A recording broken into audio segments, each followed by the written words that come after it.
same damn place, it's a carnival.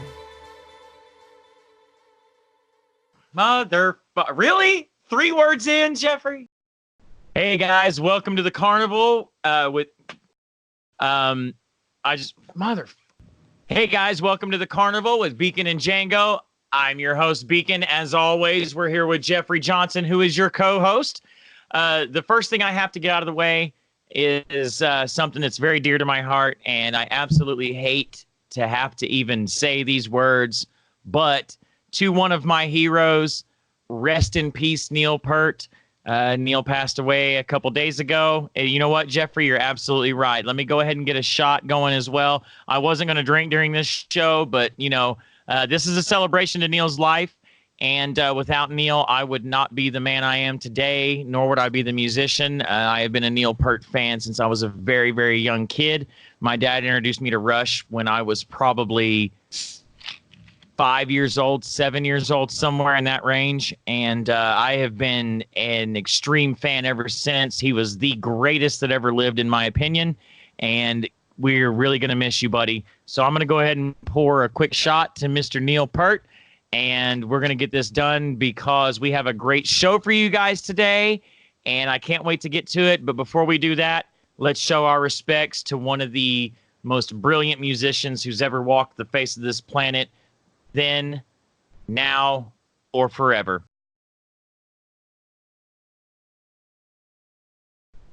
Cheers. This one's to you, Neil.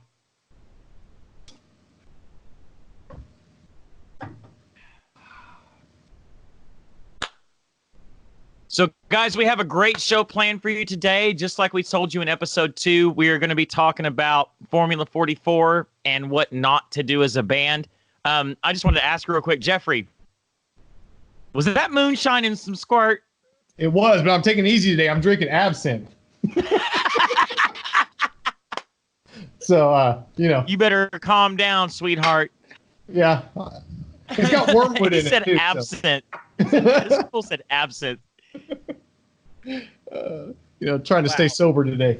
Trying to stay sober. Don't we always? Don't we always? Oh, yeah. We don't get drunk, man. We just have a good time whenever we're talking to each other, man. Yeah, that's true. That's what makes this one fun. Like I said earlier, you know, Neil Peart was very, very special to me.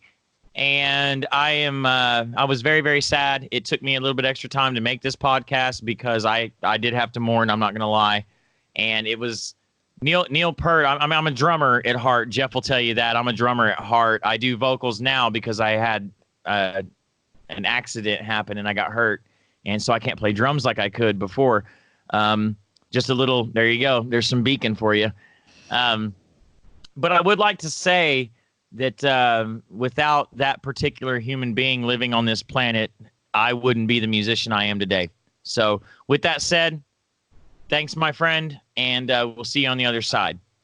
Moving right along. Yep. I want to talk to you guys about Formula 44. Formula 44 was... Man, Jeffrey, where do I begin, bro? Where do I begin? Let's just start at the beginning.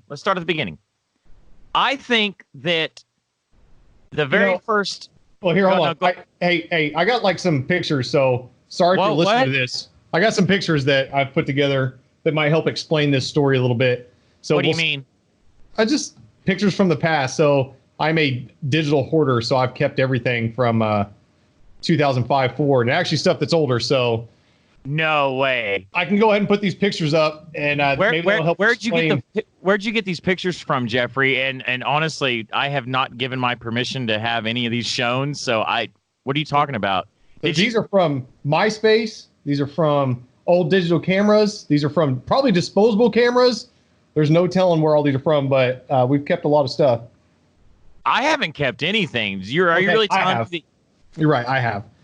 So the people that are in these photos, it's all band members, but you're about to learn about the other half of Formula 44 and why probably the movie The Dirt should have been written about us and not Motley Crue, but I guess we'll see. If you want the unedited version of Formula 44, it'll be in our memoirs after we die. So this is the rated R Jeffrey, version. I really don't trust this. So you found all these pictures, or you just knew that you had them, or well, so as with everything, I keep pictures because I got a terrible memory, as you know. And after this band broke up, you know, we didn't really talk about it much. We just kind of pretended it never existed. So I keep these pictures so I can kind of remember stuff because I don't remember shit anymore. So I figured, why not pull them out now? You can help me remember this stuff. There's stories that I know that are tied to these pictures. There's memories that I don't remember anymore.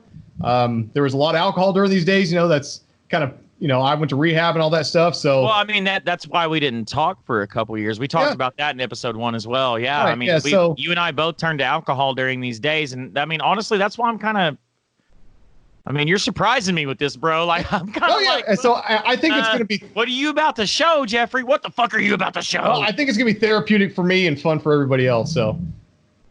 What about me? Like, I don't have any, I think maybe I needed to talk, but didn't know how.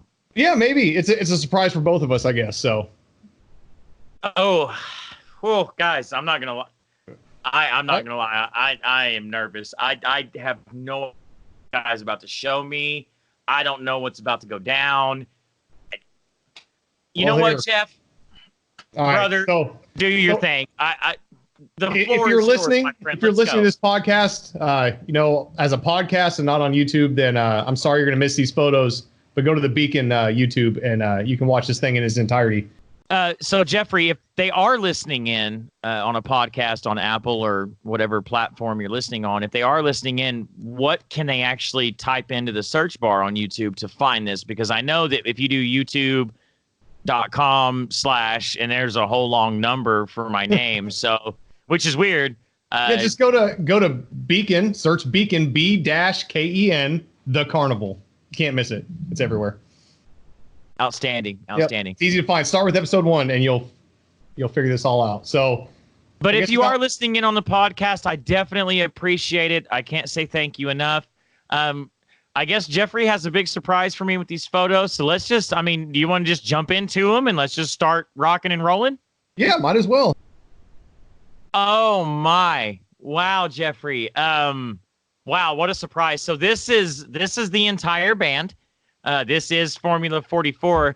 There's Jeffrey. There's me up there. Wow, look how small we were. There's Johnny to the left in the black shirt, and that's Panda in the white shirt. Wow, what a great photo, Jeffrey. Where did you find that? It was just saved. I don't know. I don't remember who took it. I know that was one of the Carne Asada nights, and probably one of the Jaeger nights, too. Yeah, well, it was always Jaeger and Carne Asada. I mean, we lived in Utah. I know on Fridays, we'd each buy one of those 1.75 liters of Jaeger, the big, huge handles. And then we would drink them with Monsters, and we'd each pound a whole 1.75 liters of Jaeger every Friday night. Every Friday night. And then on Saturday nights, we would, I remember that we used to, we would switch to beer, but we'd put back like 3 or 4 30-packs. I know we used to kill a 30-pack before we started the show. Oh, we had to. Hey, look how Johnny's holding his cup in that picture. That's a great picture, man. I love this picture. Yep, that's the BMK. I really do miss these days, but I mean, look how Johnny's holding his can. Yep, that's the beer mug crew. But yeah, so that's the crew. So I guess we'll move forward. Wow, I can't believe that you found that picture. That is amazing, brother. Thank you so much for that one. That one's great. What's the next one? Next one. Prison Hill. Oh, wow. So Prison Hill still exists because obviously I'm back down here in Yuma, but it's not the same as it was. See those like where the power's plugged in up there between you and me? Those are gone. They've ripped them out. They're not allowing people to play down there for some reason. But probably because of us. Yeah, probably because of us. So I want to point out something. So if you guys look at the timestamp on this, this is December 6, 2005. That is an absolutely correct date. I was off. I know I spoke about it before, but that is actually the correct date because I remember we moved down there. No, you know what, Jeffrey? I don't think that's right. No, I think it had been reset or something. Don't worry about the timestamps.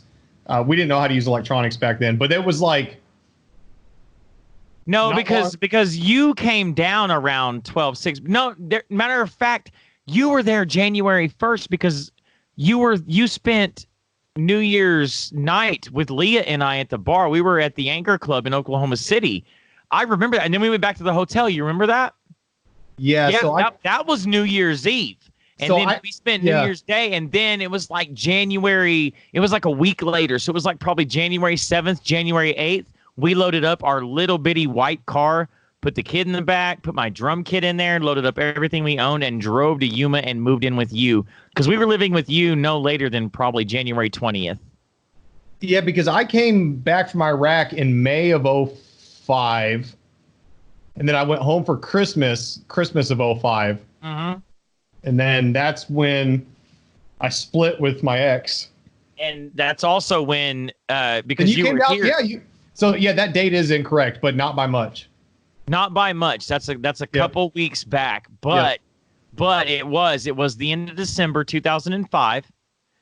You were home for the holidays, basically, if you will, and we spent New Year's Eve, and because I remember specifically me, you, and Leah getting completely trashed.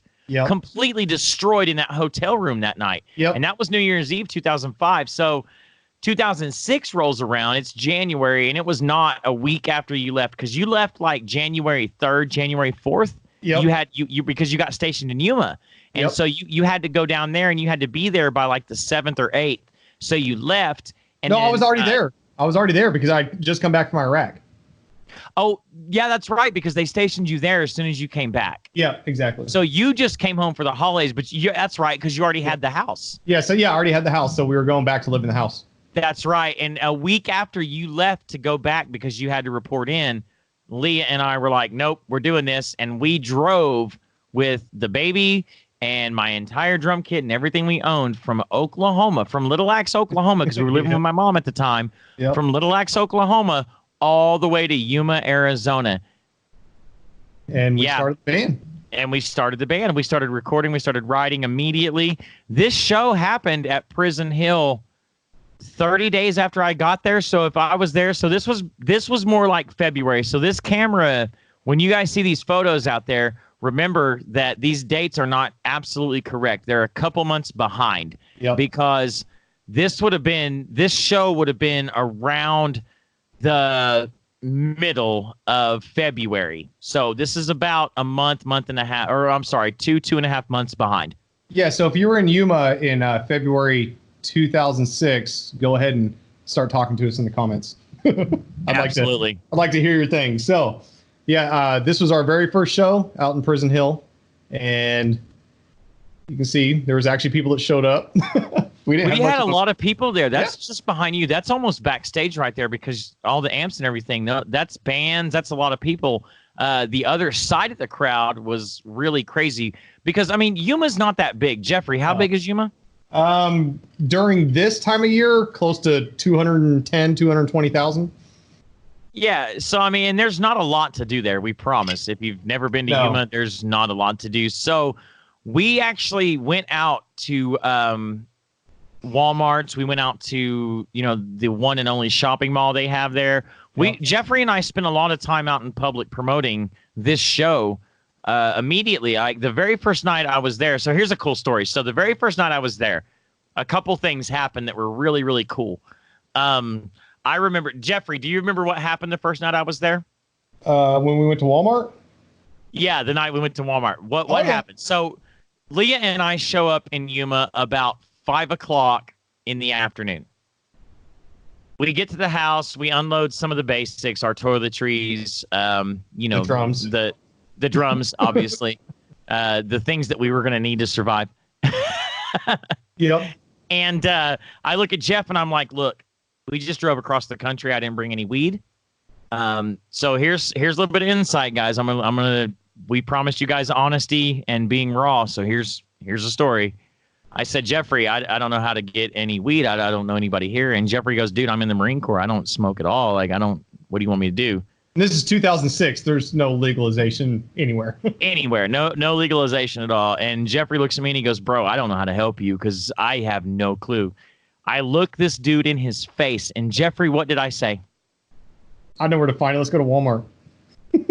Let's go to Walmart. And and I swear to God, this is exactly how this happened, and Jeffrey will vouch for me on this one.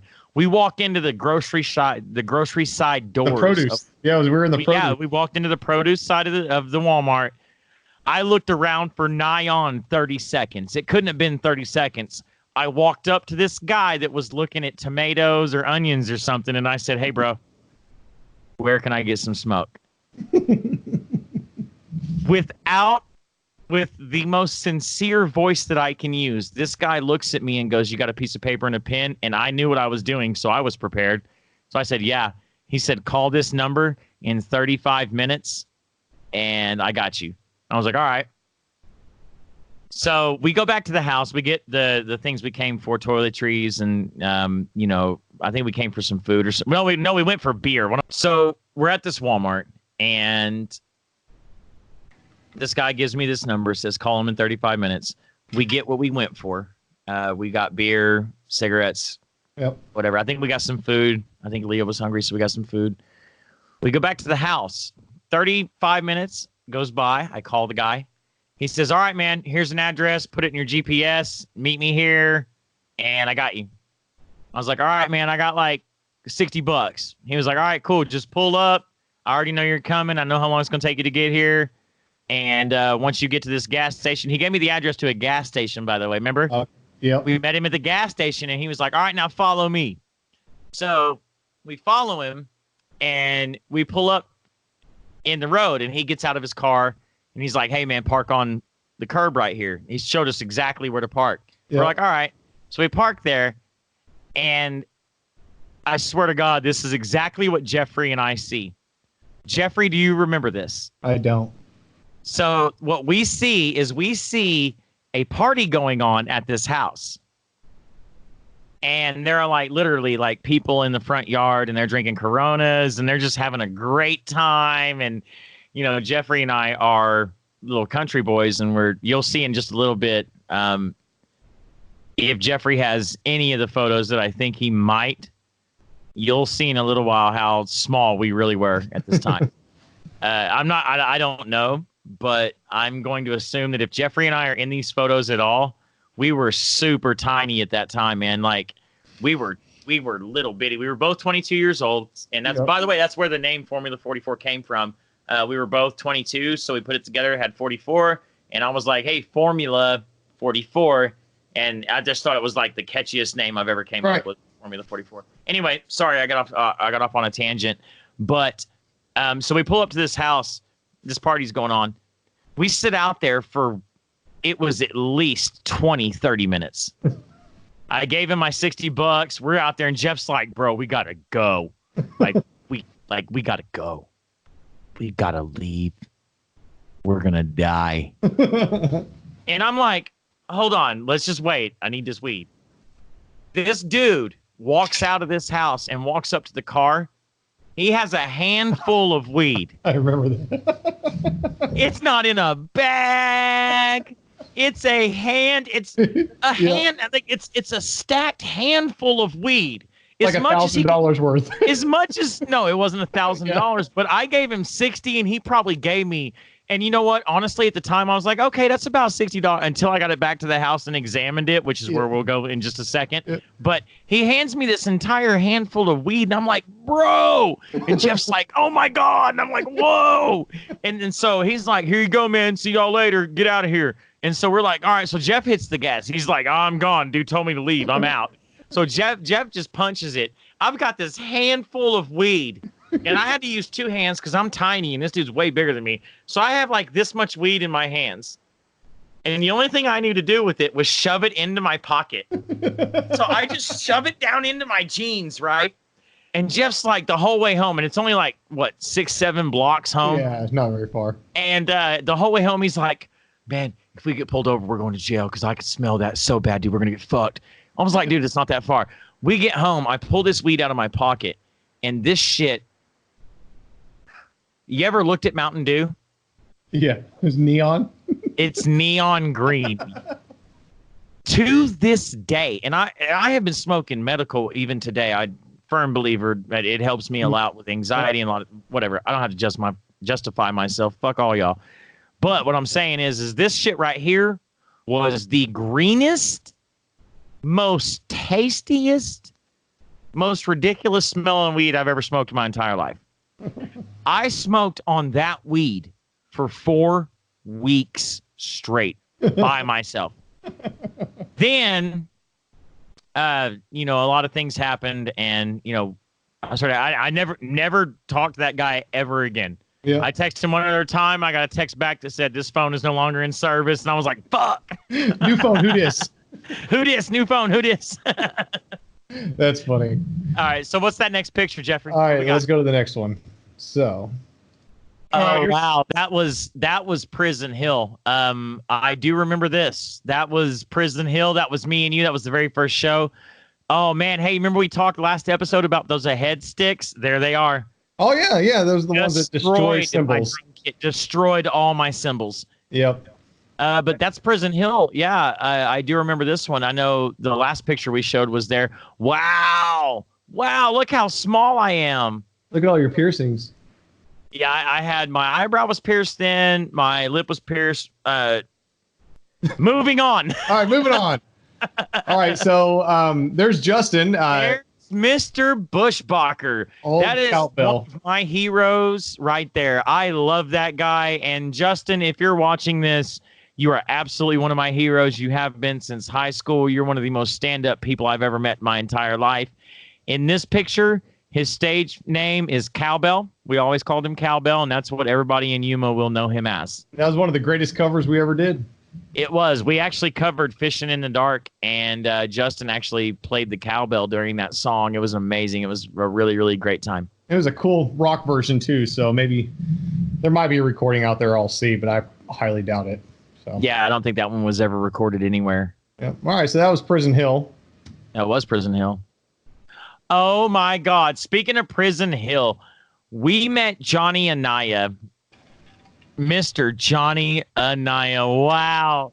Yep. Wow, bro. Jeffrey, thank you for this. Yep. Yes.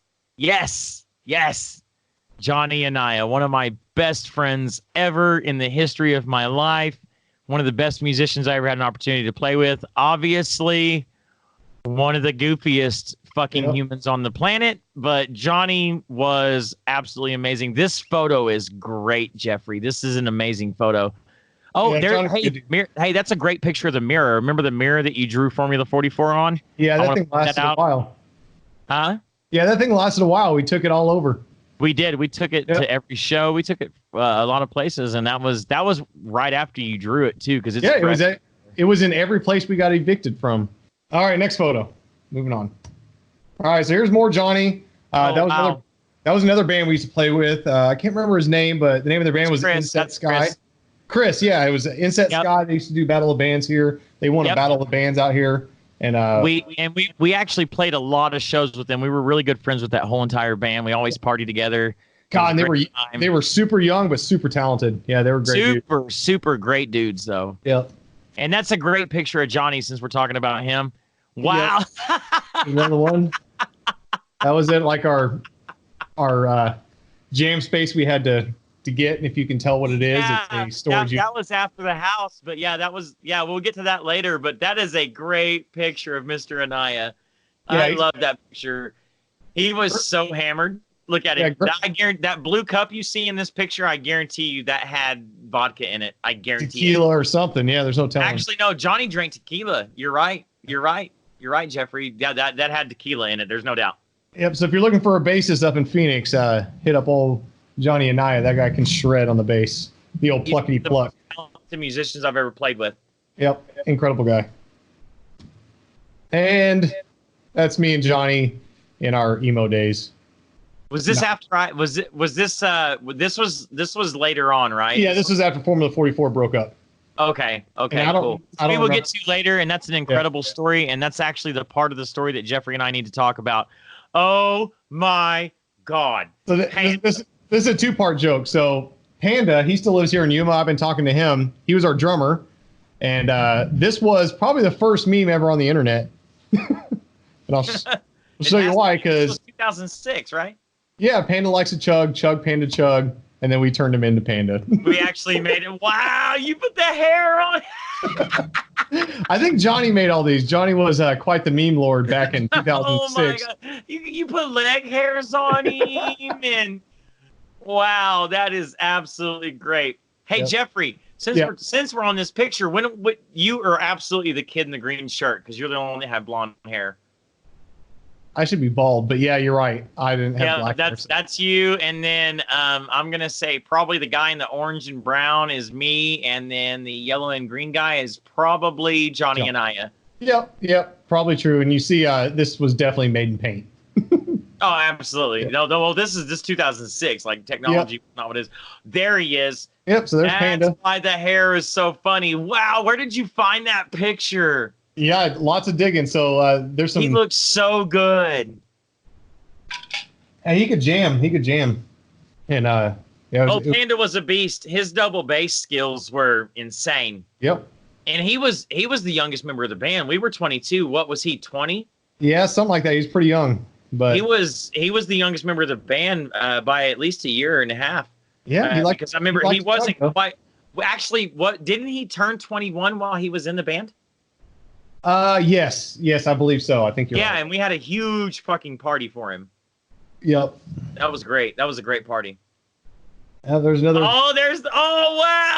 Wow, Jeff, great job. That is a great picture. Yeah, another one of him. Yeah, the hair is just going. He's still got great hair. Like, let's be honest. Yeah, I'm sure he does. Like, well, Panda was known for his hair because it was just he didn't have hair. He had a mane. It was a lion's mane. It was. That's a good looking set of hair. It is. There it is. There it is down. There it is. Wow. Yeah, there's us. Man, I remember he loved those little coolers. He loved those coolers were his shit. Well, they're easy to drink. So, but and yeah, you'll notice these are all kind of the same date. So this is all. That's just it's all within a couple months. So this is before we got asked to leave that house. And that's actually a photo of him with his hair down. You can see it's shiny. That was natural. He never put anything in his hair. He washed it every single day. He brushed it out every single day. He was really proud of it. I remember that, man. And then there's Panda again. Oh, what a sweet guy. This is why we loved him as a band, because if you were going through something, if you were having an emotional time, Panda would sit, drink with you, smoke you out, have some beers with you, and you could talk it out with the guy. And yeah, just baby eyes. I mean, how can you not fall in love with that face? Absolutely. There's one more of those two. So that was the second half of Formula 44, and I think that's what kind of made that band special. And I also want to point out that Panda didn't have. Go back. I also want to point out that Panda didn't have any oil or anything. That's just his hair was that shiny. I can't reiterate it enough, man. He had some great hair, man. I wish I had it. I agree. So there's us in the house, finishing up at the house that's about empty. And at that time, yep, that was when the band was complete. You know, Jeff and I started at Prison Hill where we met Johnny, and then we went and saw another band play, and that's where we met Panda. Panda was drumming for that other band, right? He was. And he came and played for us. Yeah, well, they played the show with us at Prison Hill. Yep. Yeah, and the other band played, and Panda was the drummer for that band, and we really liked his style. We really liked what he did. Yep. So we brought him into this band, and he loved what we did that night, and we were all best friends immediately. This was the night of that show. Oh, okay. Yeah. Yeah. No, it was not. We've been playing together a while. Because this is where you're about to see how skinny we really got when you live a life of alcoholism. Oh yeah, this is when it gets serious. So this is towards the end. If you remember the picture from the beginning, there's no carpet in here or anything. So this is when it's winding down, I believe. So this one's kind of a little bit out of order, but this is in the garage again. So this is what I used to look like. This is young BKEN. This is BKEN at 22 years old. Yeah, I loved the parachute pants at that time, and this is when Jeffrey was just talking about how it was all winding down, and how Those last photos were kind of from the end of everything. This photo right here, you can see the green AstroTurf underneath me. You can see it underneath the drums. And yeah, this was a great photo. I like this one. Yep. That's his. Oh, there's Jeffrey. Back in the garage, yeah. Yep. With no AstroTurf there, but yeah, we're all playing together still. Wow. That's a great photo. Oh. This is where we ran. Wow. I remember this night. Weren't we trying to make shot glasses? Yeah, we were trying to make shot glasses because everything had been packed up because we were asked to leave that house because we kind of drank too much during that place and it went wild then. This was right before everything went down. Rent was $1,200 and we spent $1,300 on beer every month, so the math did not work out. Oh yeah, absolutely, absolutely. You're not wrong. There's us drinking again. We're drinking some hydrochloric acid, if you can see. Holy crap. No. Really? Oh, you're actually taking a shot out of the ice tray that I had just broken to make shot glasses. Yeah, that's all we had. And I weigh I think I weigh about 185 now. I was like 135 when I went to rehab, 140. I was 127 pounds on this day, and I remember that because I remember right before we started drinking hydrochloric acid, I went way back. Yeah, we're not actually drinking hydrochloric acid, but it looks like it if you go watch it. It looks like it from this picture. We don't know what's in that Pepsi bottle. We're actually drinking that Jaeger that's sitting there on the counter. But look, there's Jaeger. A wine bottle. I see a wine bottle. That's vodka. Yeah, it is vodka. Vodka. What is that? Belvedere. Oh, it is Oh, fuck. Belvedere? Yeah. Oh, my God, dude. Yeah, so we were going all out that night because it's on our way out. But, yeah, that was just a few months before I went into rehab. So that was a pretty wild time. Moving on, there's Oh, my God. All right, where did you find this garbage? That is BKEN right there, the original BKEN. Wow. You know what's crazy? Like a lot of these have 3/29/2006. They had to have been taken on the same night, even if the camera was wrong. Maybe. Yeah, probably. We were just switching between black and white and color. But yeah, but wow, man, look at that. Oh my God, there's the whole band. Look at you guys in your power stances. You guys. I know. Yeah, you guys are a great show.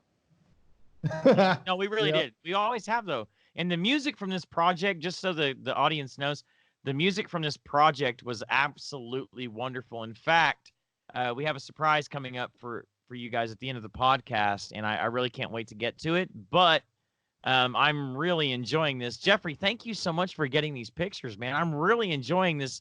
Whoa. This stroll down memory lane has been really exciting so far. Yeah, some of these photos are old, but, back in the day, we didn't have these high-quality photos. But, yeah, the garage is empty. Everything's empty. This was the last little bit we played on the way out of that house. So didn't we put on a show for the neighborhood? Because we had a neighbor next to us that was a single mom, and she would come over every time we played and listen to us. Yeah. Oh yeah. No, but yeah, we put on a good show. She brought her kids. They would all be standing outside the garage just listening to us play music, and nobody ever complained. Nobody ever called the cops. Yeah, I'm surprised that house is still there. I'm surprised it didn't burn down. But moving on. So then after that, we moved into an apartment. Basically, the whole band moved into an apartment. Dude, look at my stomach. It looks like Igor from Ghostbusters 2 lives in my fucking belly. Look, he's like, "Rrr." Yeah. So we didn't have anywhere to play, so we went and got a storage unit. I have a mad guy with a goatee on my stomach right now. Look at that shit. Yeah. That is crazy. Yeah. So there's us again. Yeah, so this is the storage unit. So after we got kicked out of the house, which is what happened. Man, look at this photo. 3/9/2006. The other one said 3/26. This was absolutely after the house, though. Yeah. We were in the apartment whenever we were playing here. So this was multiple cameras, like we told you earlier. Do not take the dates. The dates are all wrong on every one of these photos. Do not hold anybody accountable. These are multiple cameras across multiple times. And this date might actually be right, to be honest. This one's probably pretty close to being right because there was a lot that happened in a short time frame. Yeah, so this was March of 2006. We were living in the apartment in March. Yep. We were damn near living in the storage unit. Do what? We were damn near living in the storage unit. Well, we were there all the time. Yep. So, yeah, you're not wrong. But, yeah, this is absolutely true. That date is probably correct. Yeah, probably. Wow, I remember this photo a lot. There's a lot I can say about this photo. This was, man, I loved those orange dickies, bro. I love those. You remember those? Yeah, I remember I those. wore those all the time. I loved them. They were my favorite pair of shorts ever. And look, this is a great photo because you've got you standing next to me. I'm singing to you guys, and then we've got Johnny doing his thing. And I'm looking now. What did Johnny put on the bass? I don't remember what that said. Yeah, it says eat sheeps because on my guitar it said eat ass. So I don't know why. So if I had to make a guess, if what I remember, I bought a sticker pack from Walmart. So there wasn't enough stickers left, I'm guessing. So we just used whatever we could to write funny stuff on our guitars. So yeah, his says Nice. eat sheeps. Yeah. Eat sheeps. Eat sheeps, and mine said eat ass. That's fucking. And oh, there's my buddy. yeah. There's Johnny. Oh, look, he went and bought fucking shorts like mine. Yep. The same day. It was like, no, he wore those the same day. That's almost the same timestamp. He wore those the same day because he had went and bought orange dickies. And because look how new those are. Look how bright those are brand new. He just went and bought those. Yep, absolutely. So wow, I love that guy.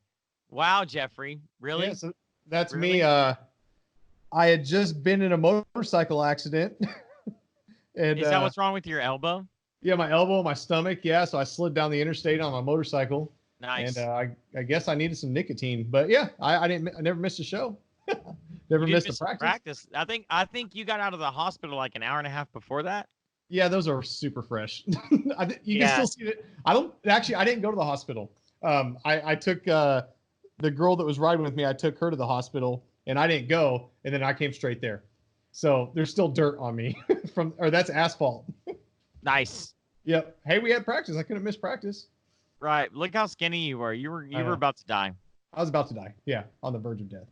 Nice. Oh yeah, this is what causes death. If you look up at the top of the picture, there's Jaeger and Jaeger and Jaeger and Jaeger. That's all we did was drink Jaeger. Oh my God.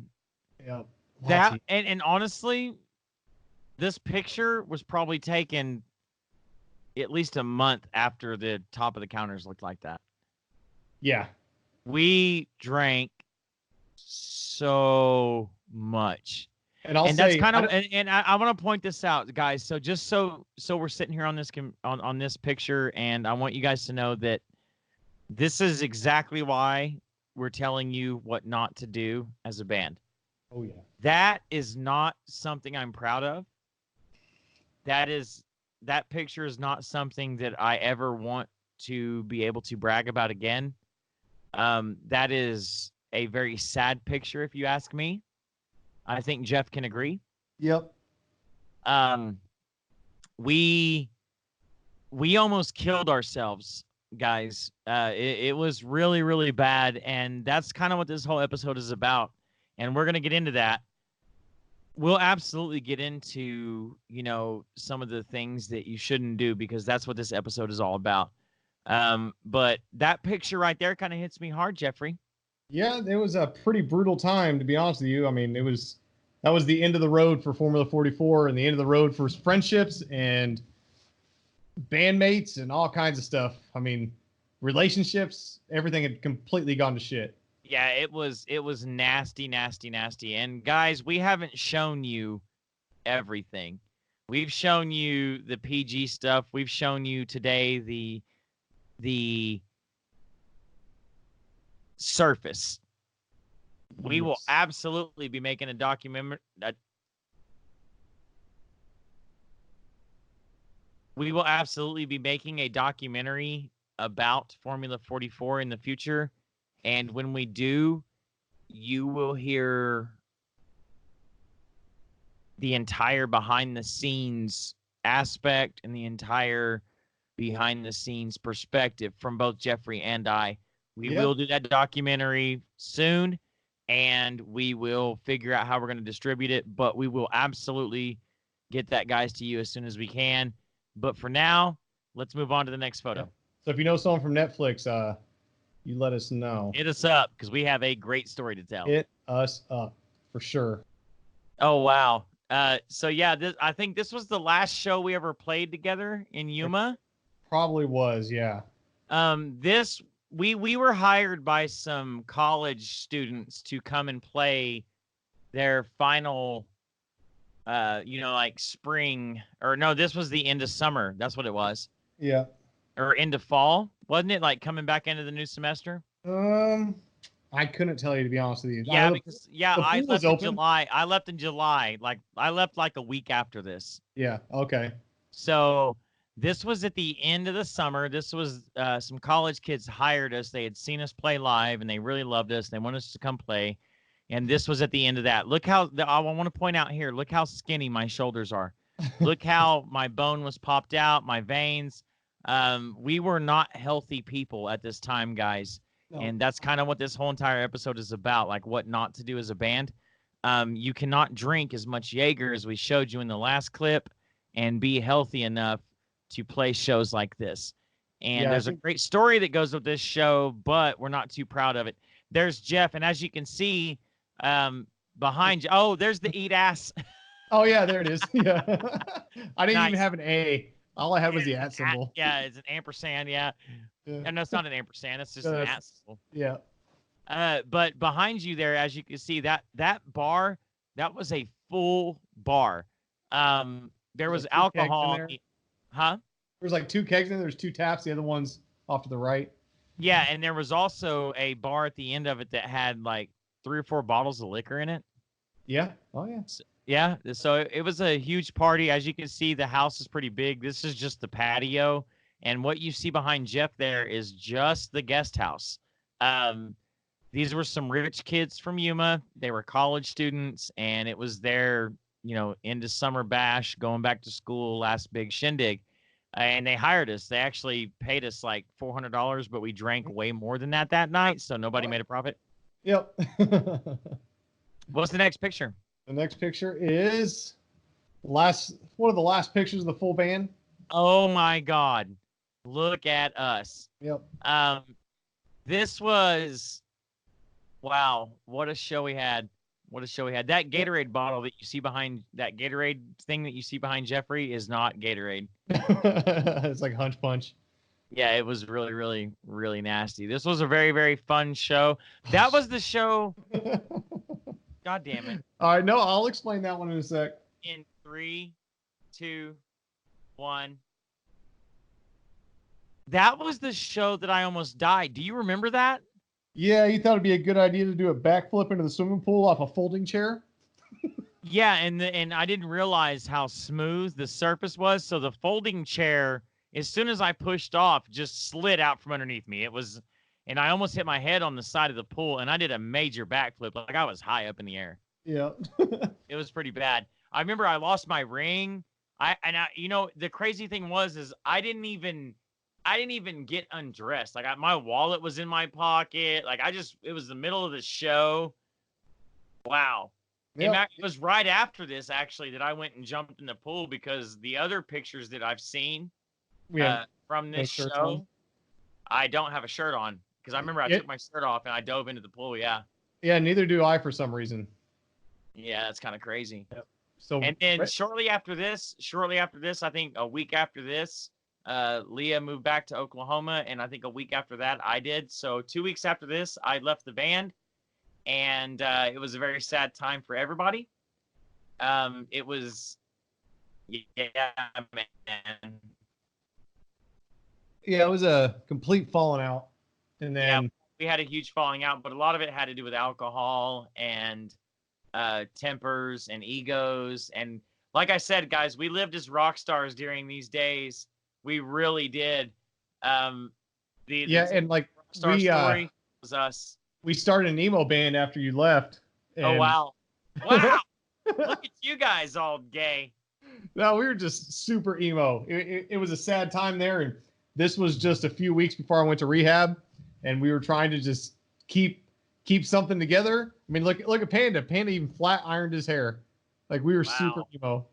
And so we played a couple shows. I don't even remember what we were called, to be honest with you, but it was not a good time, and we were all just completely fell apart at that time. So you and I didn't talk for years after that. Yeah, it was several years. I mean, we talked on and off, but it wasn't until what 2000. It was the end of 2015 when you and I started talking again, wasn't it? Yeah, it was about the end of my second divorce. Yeah. So yeah, it was like the end of matter of fact, we already talked about this. It was December 2015. Yep. So yeah. So we have been talking for 4 years now. Yep. Going on 5, and I'm completely proud of that. And guys, that was a time in our life when we really had, I mean, we had a great following, and we were in a very small town out in the middle of the desert. Yep. And we lived life like rock stars. And the reason that I say you shouldn't do that is because it literally almost cost Jeffrey and I our friendship. Mm-hmm. It almost cost Jeffrey his life. Yep. After that, I dove into a major opioid addiction that almost cost me my life. And I don't blame it on the band, but I blame it on who I was because of the bad decisions that we made as a group. Yeah. I spent 30 days in treatment, like rehab out in San Diego, like one of those little ritzy ones you see on TV. Like, it was not a good time, but yeah, it saved my life. So, you know. Yeah. And you know what, honestly, I don't know how to explain how I made it through it. I didn't go to rehab. Yep. I didn't do any of that. I turned to music.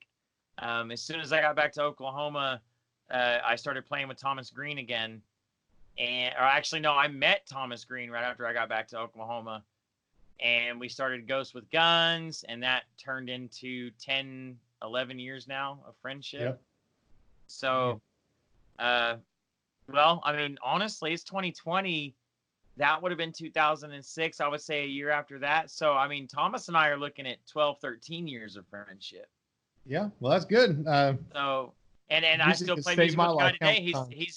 He's the guitar player for Lucy. He's the producer for Lucy. So I still play music with THOMASGREEN every week, like all the time. So that's just kind of an example of how things can go from one thing to another, and how you can have, you know, this success. And we did have a lot of success. People were paying us to play, and they were paying us well enough to continue partying.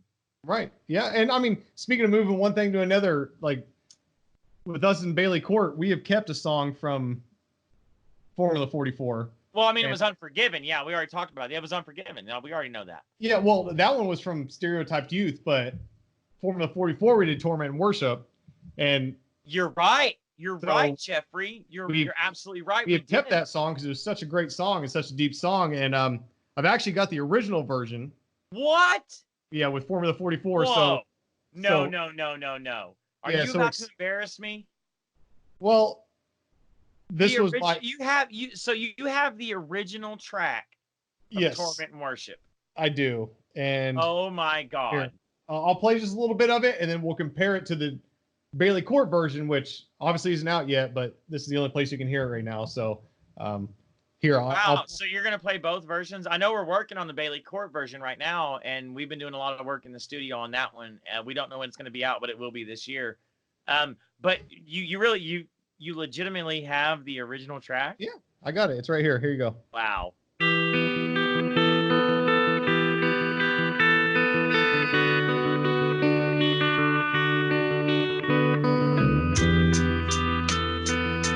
That's Johnny on bass.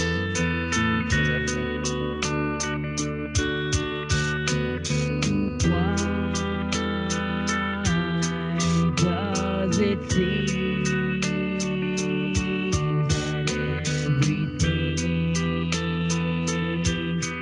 just a dream? How can it hurt so bad when you have lost everything that you had?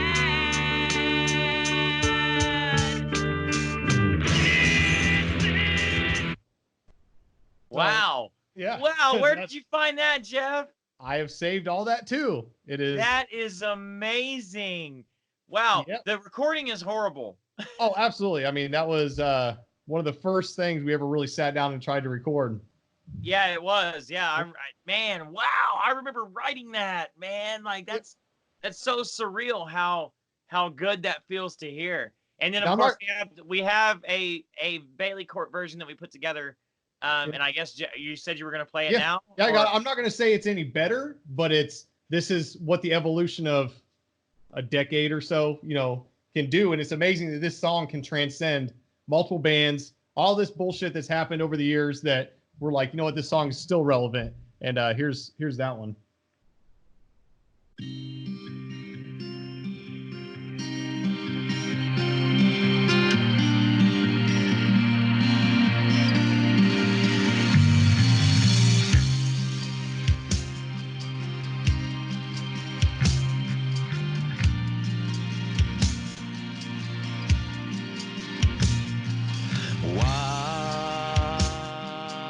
Why does it seem that everything is just a dream? How can it hurt so bad when you have lost everything that you had?